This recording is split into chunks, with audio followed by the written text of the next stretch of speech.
তো hello friends, আসসালামু আলাইকুম। সব কেমন আছো? আশা করি ভালো আছো। তো আমি এখন আছি ইচাখালির মাঠে। আর এই যে বট গাছটা দেখতে পাচ্ছ, ইচাখালির মাঠের বট গাছ।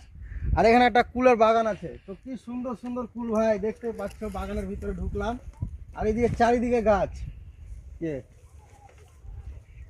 এটা পুরো কুলের বাগান। আর এই যে কুল দেখাচ্ছে, আসো কুল দেখে নাও। এই যে বড় বড় কুল, যেমন দেখতে সুন্দর তেমন খেতেও খুব সুস্বাদু। দেখতে পাচ্ছ এই যে। আর এই যে বাগানে যারা কর্মরত রয়েছেন, এই যে সব কুল পারছে। ওদিকে আর একটা আছে, এখানে একটা আছে। তো যদি কেউ নিতে চাও অবশ্যই চলে আসবে ইচাখালির মাঠে, ইচাখালি বটতলা কুলের বাগান। একটা ওই লোকেশনটা দেখিয়ে দাও।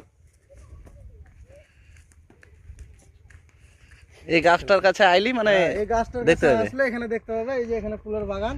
হ্যাঁ, তো অবশ্যই যারা নিতে চান তারা অবশ্যই চলে আসবেন। খুব সুন্দর, খেতেও খুব সুস্বাদু আর দেখতেও খুব সুন্দর। অবশ্যই ভালো থাকো, সুস্থ থাকো। দেখা হচ্ছে নেক্সট ভিডিওতে।